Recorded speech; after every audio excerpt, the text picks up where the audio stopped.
Hello दोस्तों, मैं मनोज कुमार। आज हम कक्षा 9 के विज्ञान में चैप्टर बल तथा गति के नियम में न्यूटन के गति के प्रथम नियम पर आधारित कुछ महत्वपूर्ण सवाल को सॉल्व करेंगे, देखेंगे, समझेंगे। क्यों? क्योंकि परीक्षा में जो है इससे संबंधित जो है अक्सर सवाल पूछे जाते हैं, लेकिन हम लोग उस सवाल को सॉल्व नहीं कर पाते। मैं आपको बता दूं, थ्योरी थ्योरी से हमें केवल हमें सिद्धांत पता चलता है। सिद्धांत थ्योरी पढ़ने से केवल हम न सिद्धांत को प्राप्त करते हैं, उस प्रिंसिपल को प्राप्त करते हैं। लेकिन अगर हम लोग उस थ्योरी पर आधारित कुछ क्वेश्चन को सॉल्व कर लें तो क्वेश्चन को सॉल्व करने से हमें उस पूरे थ्योरी का पूरी जड़ से जानकारी प्राप्त हो जाती है। ठीक है ना? तो इसीलिए थ्योरी के साथ साथ हमें क्वेश्चन को भी सॉल्व करना है। जब हम क्वेश्चन को सॉल्व करते हैं तो पूरे थ्योरी को जो हम पूरे थ्योरी का ऑपरेशन कर डालते हैं। ठीक है ना? मतलब एक एक पुर्जा उसका निकाल करके उसके बारे में हमें जानकारी प्राप्त हो जाती है। कब? जब हम उस थ्योरी पर आधारित सवाल को सॉल्व करते हैं। तो फिजिक्स में यही सबसे बड़ी बात होती है कि थ्योरी के साथ साथ हमें सवाल को भी सॉल्व करना चाहिए। सवाल को सॉल्व करने से हम जो है उस थ्योरी के बारे में पूरी गहराई से जानकारी प्राप्त कर लेते हैं। तो आइए देखा जाए, हम लोग यहाँ पर न्यूटन के गति के प्रथम नियम पर आधारित कुछ महत्वपूर्ण, कुछ इंपॉर्टेंट क्वेश्चन को, सवाल को देखेंगे, सॉल्व करेंगे। ठीक है? देखा जाए, यहाँ पर देखें अगर हम लोग, तो यहाँ पर आपका ये पहला सवाल है, कह रहा है कि किसी नत समतल में वस्तुओं की गति का निरीक्षण करने के बाद गैलीलियो ने क्या प्रतिपादित किया था। मतलब इसका कहने का यह है कि जब गैलीलियो साहब ने एक्सपेरिमेंट किया था तो एक्सपेरिमेंट करने के बाद उन्होंने क्या निष्कर्ष, क्या बात बताया था, यही हमसे यहाँ पर पूछ रहा है। तो यदि मैं आपको बता दूं तो जो ये पूछ रहा है इसके बारे में हम लोग जो है इसके ठीक पिछले वीडियो में पढ़ चुके हैं, अध्ययन कर चुके हैं। आइए हम उसी को फिर से एक बार रिपीट करते हैं और रिपीट करने के बाद इस सवाल का उत्तर हम लोग जो है बड़े आसानी तरीके से, बहुत ही सिंपल तरीके से देने का प्रयास करेंगे। तो देखा जाए, जैसे आपका ये सवाल है, कह रहा है कि किसी नत समतल में वस्तुओं की गति का निरीक्षण करने के बाद गैलीलियो ने क्या प्रतिपादित किया, क्या निष्कर्ष निकाला। तो मैं आपको बता दूं, जब गैलीलियो साहब एक्सपेरिमेंट करने के लिए तैयार हुए तो उन्होंने एक नत समतल लिया। देखा जाए, ये आपका नत समतल है और ऐसा नत समतल लिया जिसका घर्षण का गुण जो है वो बिल्कुल जीरो है। कहने का मतलब ये हुआ, जब इस नत समतल पर कोई वस्तु लुढ़कती है तो यह नत समतल उस वस्तु पर कोई घर्षण बल आरोपित नहीं करता है, यानी कि घर्षण बल रहित। ठीक है ना? उन्होंने एक नत समतल लिया, इस नत समतल का जो घर्षण बल है, जो घर्षण है, वह जीरो है। आइए देखा जाए,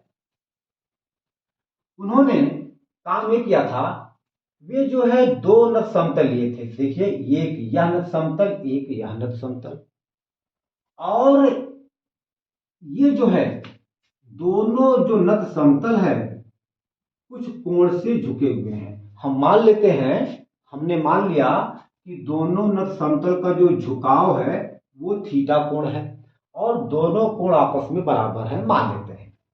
चलिए, जब यहां से गेंद लुढ़कना प्रारंभ करती है, गिरना प्रारंभ करती है, हम लोग यहां पर देख सकते हैं कि इस समय इस गेंद की जो ऊंचाई है यहां से यच है, मतलब इस गेंद की जो मूल ऊंचाई है वह यच है।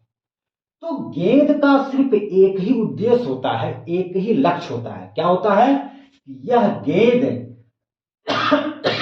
गिरने के बाद वह यह प्रयास करती है कि हम जिस ऊंचाई से गिरते हैं हमें उसी ऊंचाई को प्राप्त करना है। इसी उद्देश्य से यह जो गेंद है दूसरे नत समतल पर कुछ दूरी को तय करता है। वह गेंद कहती है कि हम जिस ऊंचाई से गिरते हैं हमें दूसरे नत समतल पर उसी ऊंचाई को प्राप्त करना है, और उस ऊंचाई को प्राप्त करने के लिए हम दूसरे नत समतल पर क्यों न कुछ दूरी तय करें, हमें कोई परवाह नहीं है, हमें कोई चिंता की बात नहीं है, लेकिन हमें अपनी मूल ऊंचाई यहां पर प्राप्त करनी है किसी भी कीमत पर, एट एनी कॉस्ट।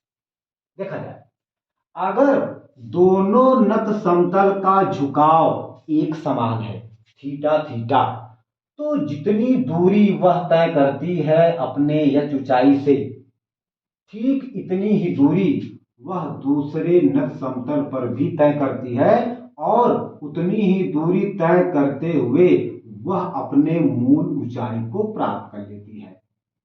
मतलब यह दूरी और ये दूरी आपस में समान होता है, और यह यच भी समान होता है। ऐसा कब होता है? ऐसा तभी होता है जब दोनों नत समतल का झुकाव थीटा जो है वह बराबर है। झुकाव जो है दोनों बराबर होते हैं, तभी ऐसा होता है। तभी जो है ये दूरी इस दूरी के बराबर और यह ऊंचाई इस ऊंचाई के बराबर होता है। ठीक है ना?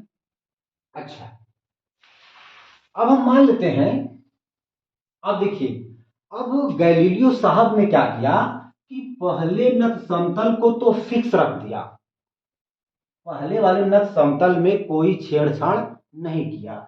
दूसरे वाले अर्थात दाएं वाले नत समतल में अब छेड़छाड़ करना प्रारंभ करना मतलब शुरू कर दिए, यानी कि दूसरे नत समतल में जो है छेड़छाड़ करना प्रारंभ कर दिए। इस बार क्या किए कि मान लीजिए ये तो फिक्स है, ये इसका झुकाव तो फिक्स है थीटा।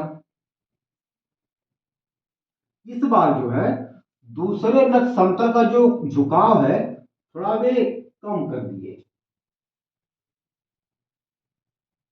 ये हो गया, राइट।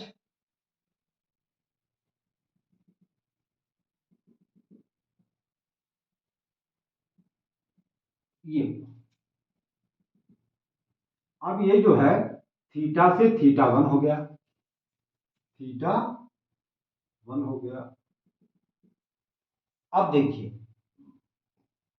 इस गेंद की जिद वही है कि हम जिस ऊंचाई से गिरते हैं हमें उसी ऊंचाई को यहां पे प्राप्त करना है। इस बार जो है गेंद लुढ़कते हुए यहां पहुंच गई,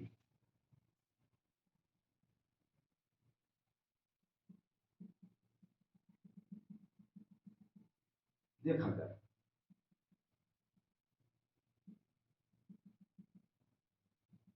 ठीक है ना? और यक्ष अपनी मूल ऊंचाई को प्राप्त कर लिया। आप यहां पर देख सकते हैं कि यह ऊंचाई इस ऊंचाई के बराबर है, बट इस समय दूसरे समतल पर, दूसरे नत समतल पर जो गोली है अर्थात जो गेंद है वह अधिक दूरी तय करती है। अधिक दूरी वो भले तय करे, लेकिन इसकी यही जिद है, इस गेंद की जिद यही है कि हम जिस मूल ऊंचाई से गिरते हैं हमें उसी ऊंचाई को प्राप्त करना है, और उस ऊंचाई को प्राप्त करने के लिए दूसरे नत समतल पर हमें क्यों ना अधिक से अधिक अथवा कम से कम दूरी तय करनी पड़े, हमें कोई गम नहीं है, लेकिन हमारा यही प्रयास है कि हम जिस ऊंचाई से फॉल करते हैं, जिस ऊंचाई से हम गिरते हैं, हमें उसी ऊंचाई को प्राप्त करना है एट एनी कॉस्ट। ठीक। अच्छा, इस बार गैलीलियो साहब ने क्या किया कि थोड़ा सा और झुका दिया, ये देखा,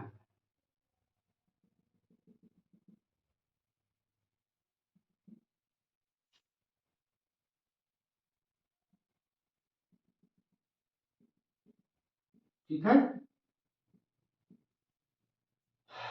इस बार जो है गेंद यहां पर पहुंच जाएगी। इस अपने मूल ऊंचाई को प्राप्त करने के लिए इस बार जो गेंद है वह दूसरे नत समतल पर बहुत अधिक दूरी को तय किया है। ठीक है ना। अच्छा, इस बार जो है गैलीलियो साहब ने काम ये किया कि इस बार दूसरे नत समतल को बिल्कुल प्लेन कर दिया, स्ट्रेट कर दिया, मतलब कोई झुकाव नहीं किया, बिल्कुल सीधा कर दिया, यानी कि पृथ्वी के समांतर कर दिया। ठीक है ना। तब क्या होता है,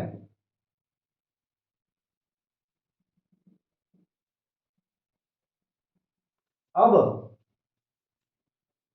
हमने आपसे कहा कि अब इस गेंद की यही जिद है कि हमें अपने मूल ऊंचाई को प्राप्त करना है।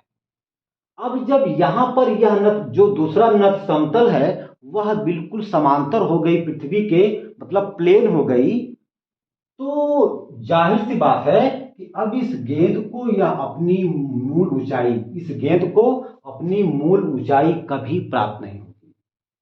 और यह गेंद अपनी मूल ऊंचाई को, अपनी मूल ऊंचाई को प्राप्त करने के लिए इस प्लेन नत समतल पर लगातार गति करती रहेगी।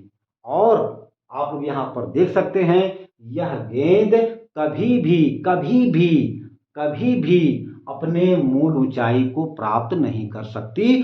और अपने मूल ऊंचाई को प्राप्त करने के लिए यह गेंद लगातार एक समान चाल से लगातार चलती रहेगी, मतलब कभी रुकेगी नहीं। अनंत काल तक यह गेंद लगातार एक समान चाल से चलती रहेगी, एक समान चाल से चलती रहेगी।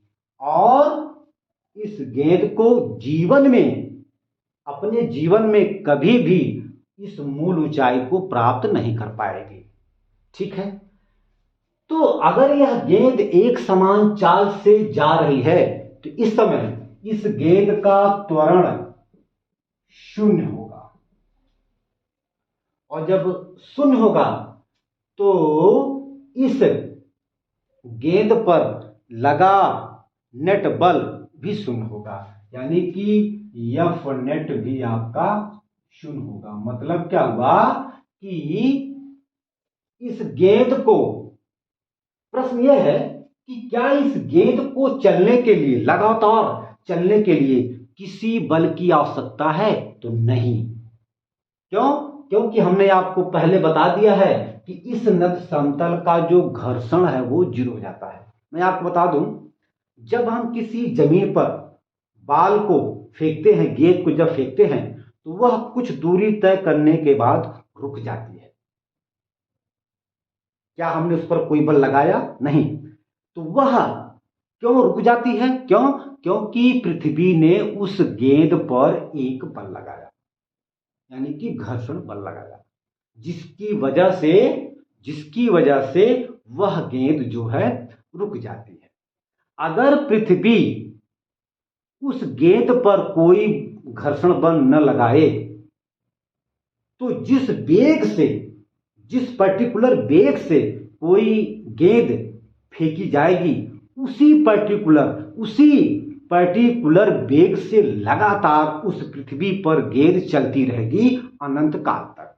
जैसे मान लीजिए, हम मानते हैं कि इस गेंद का चाल 10 मीटर प्रति सेकंड है, तो अब यह गेंद लगातार कंटिन्यू 10 मीटर प्रति सेकंड से लगातार चलती रहेगी अनंत काल तक। और इसे चलाने के लिए बाहर से कोई बल की आवश्यकता नहीं पड़ती है।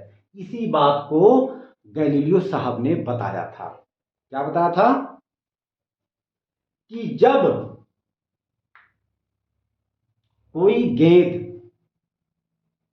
कोई गेंद जो है एक समान चाल से किसी नत समतल पर चलती है तो उस समय उस गेंद का त्वरण शून्य होता है। और गेंद पर त्वरण शून्य होने के कारण उस गेंद पर असंतुलित बल भी जीरो होता है और उस गेंद को चलाने के लिए बाहर से किसी भी बल की आवश्यकता नहीं पड़ती है। ठीक है ना। इसी को वैज्ञानिक गैलीलियो ने बताया। ठीक है ना। तो आप इसको पहले नोट करिए, फिर हम आगे चलते हैं। ठीक है ना। तो इस निष्कर्ष पर जब गैलीलियो साहब पहुंचते हैं तो वे बताए कि यदि किसी वस्तु का त्वरण शून्य है तो उस समय वस्तु जिस फिक्स जिस फिक्स वेग से नत समतल पर गति करती है वह उसी फिक्स चाल से या उसी फिक्स वेग से लगातार गति करती रहेगी और उसे गति कराने के लिए किसी भी बल की आवश्यकता नहीं पड़ती है। ठीक है। और उस समय उस गेंद पर लगा नेट बल शून्य होता है और असंतुलित बल असंतुलित बल भी आपका शून्य होता है। यही वैज्ञानिक जो है गैलीलियो ने निष्कर्ष निकाला था, प्रतिपादित किया था। ओके। अब आप इसको बढ़िया से नोट कर लीजिए, फिर हम आगे चलते हैं।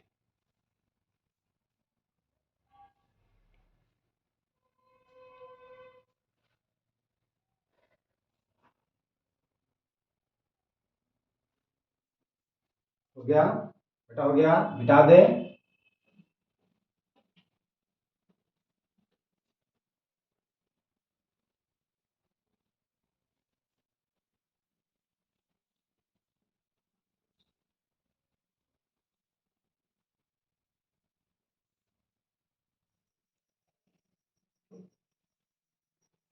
देखा जाए, ये आपका दूसरा सवाल है, तो देखा जाए।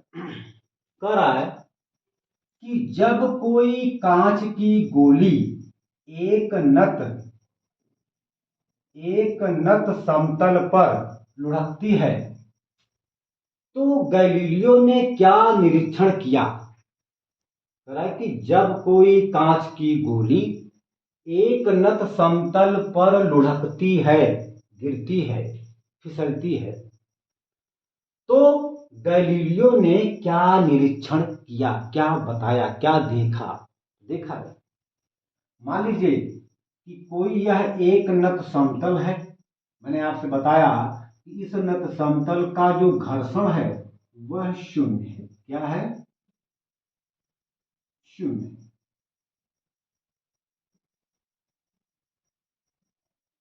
इसका जो घर्षण है वह क्या है? जीरो है। देखा जाए, अगर मान लीजिए कि यहां से कोई शीशे की जो गोली है वह गिरती है। देखिए, हमें इसकी बात नहीं करनी आगे, हमें इसके आगे कोई बात नहीं करनी है। बात हमें यहां से यहां तक की करनी है। देखिए, जब कोई शीशे की गोली या जब कोई गेंद जब यहां से गिरना प्रारंभ करती है तो उस समय इस गेंद का लगातार निरंतर वेग बढ़ता जाता है। जब कोई गेंद या जब कोई शीशे की गोली या जब कोई कांच की गोली यहां से लुढ़कना प्रारंभ करती है, गिरना प्रारंभ करती है, तो उस समय इस गेंद की या इस शीशे की गोली का जो वेग है वह लगातार बढ़ता जाता है। ठीक है ना। तो यही देखा। तो जब किसी कांच की गोली को किसी नत समतल पर लुढ़काया जाता है तो उस कांच की गोली का जो वेग है वह लगातार इंक्रीज होता, मतलब बढ़ता चला जाता है। ठीक है। तो लिखेंगे, जब कांच की गोली को नत समतल पर मतलब समतल पर लुढ़काया जाता है या लुढ़कती है, लुढ़कती है, तो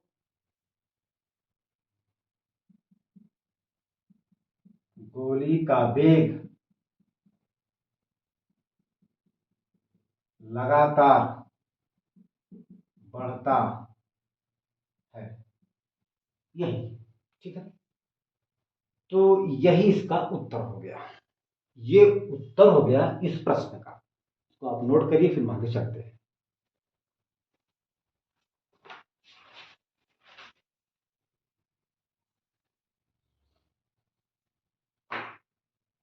हो गया बेटा? हो गया? बिठा दें। देखा जाए, यह आपका तीसरा सवाल है। कह रहा है कि न्यूटन के गति के प्रथम नियम को एक अन्य नाम से भी जाना जाता है। वह क्या नाम है जिससे न्यूटन की गति के प्रथम नियम को जाना जाता है?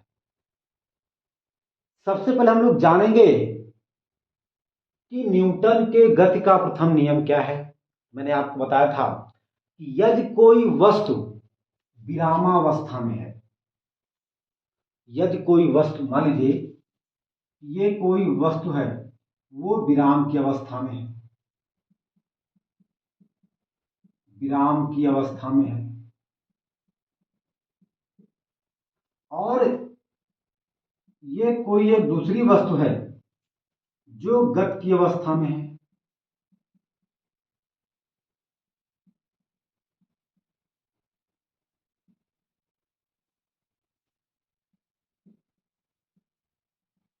ठीक है। अच्छा, आप देख सकते हैं कि अगर हम इस पर कोई बल लगाएं, हम चाहें कि यह वस्तु जो है विराम में है, ये गति करना प्रारंभ कर दे, तो जैसे ही हम इस पर बल लगाते हैं तो यह चाहती है कि हम विराम की अवस्था में रहें, अर्थात यह जो वस्तु है अपने गत की अवस्था का विरोध करता है। अर्थात यह वस्तु चाहती है कि हम विराम में हैं तो हम विराम में ही रहें, हम गत की अवस्था में ना रहें, हम गति ना करें। अच्छा, ये दूसरी वस्तु है, और यह जो दूसरी वस्तु है यह इस समय गत की अवस्था में है, मतलब यह गति कर रही है लगातार। यदि मैं चाहूं कि यह विराम की अवस्था में आ जाए, तो हम जो है इसके गत की, जो ये गत की दिशा, जिस दिशा में यह वस्तु गति कर रही है, उस दिशा की विपरीत दिशा में यदि हम कोई बल लगाएं तो यह वस्तु हमारे इस बल का विरोध करती है। क्यों? क्योंकि यह चाहती है कि हम लगातार गति ही करें। तो इसी को हम लोग कहते हैं न्यूटन के गति का प्रथम नियम। अच्छा, यदि हम ज्यादा बल लगा देंगे तो ये रुक जाती है।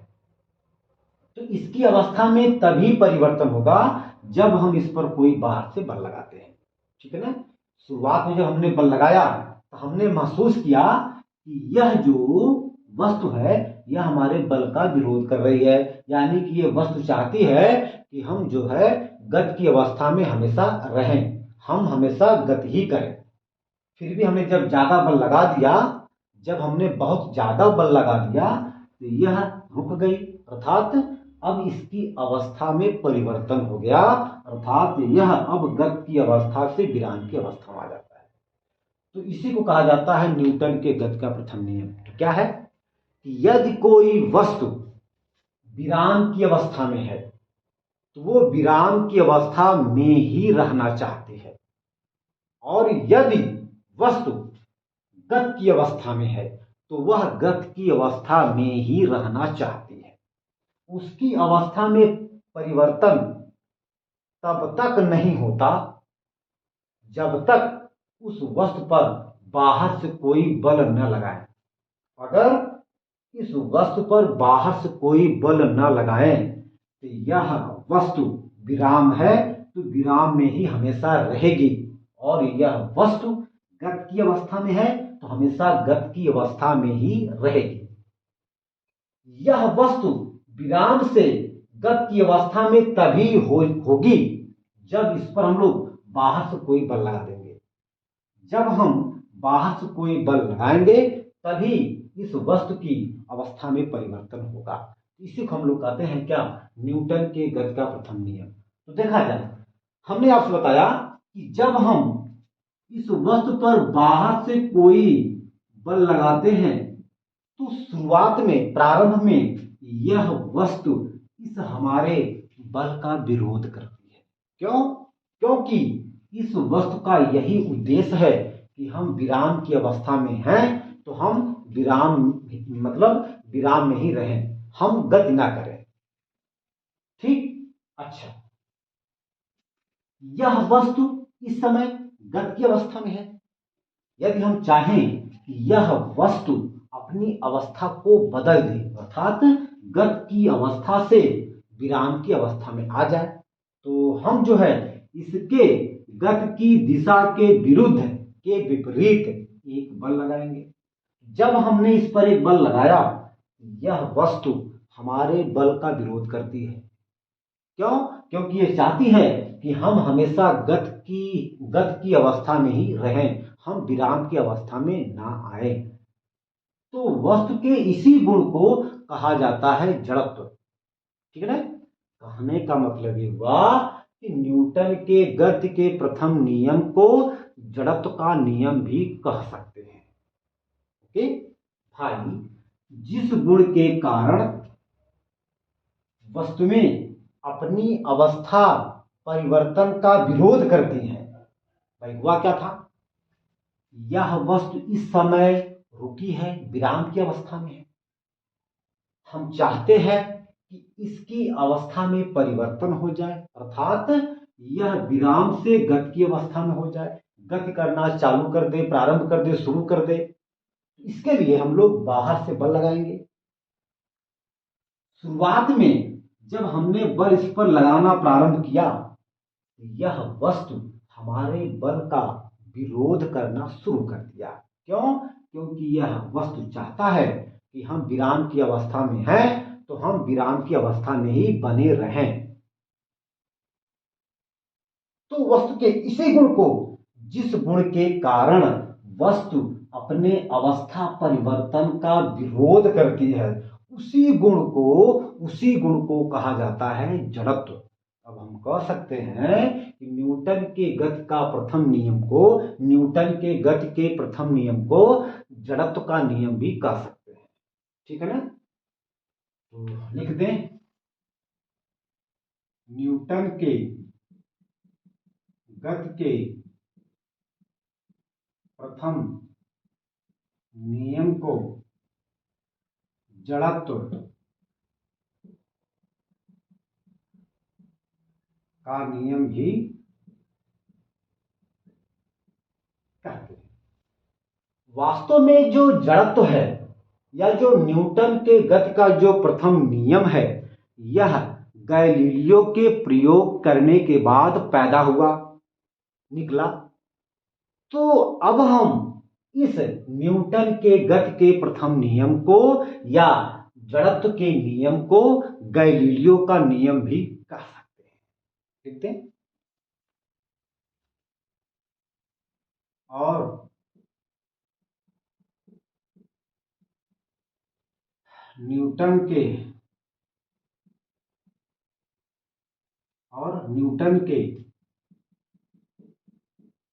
गति के प्रथम नियम को गैलीलियो का नियम भी कहते हैं। जड़त्व का नियम और गैलीलियो का नियम, ठीक है ना? ये दोनों नियम जो है हम लोग न्यूटन के गति के प्रथम नियम को कह सकते हैं। तो न्यूटन के गति के प्रथम नियम को जड़त्व का नियम अथवा गैलीलियो का नियम भी कह सकते हैं, बोल सकते हैं। ओके, ठीक है। अब आप इसको बढ़िया से नोट करिए, फिर हम आगे चलते हैं।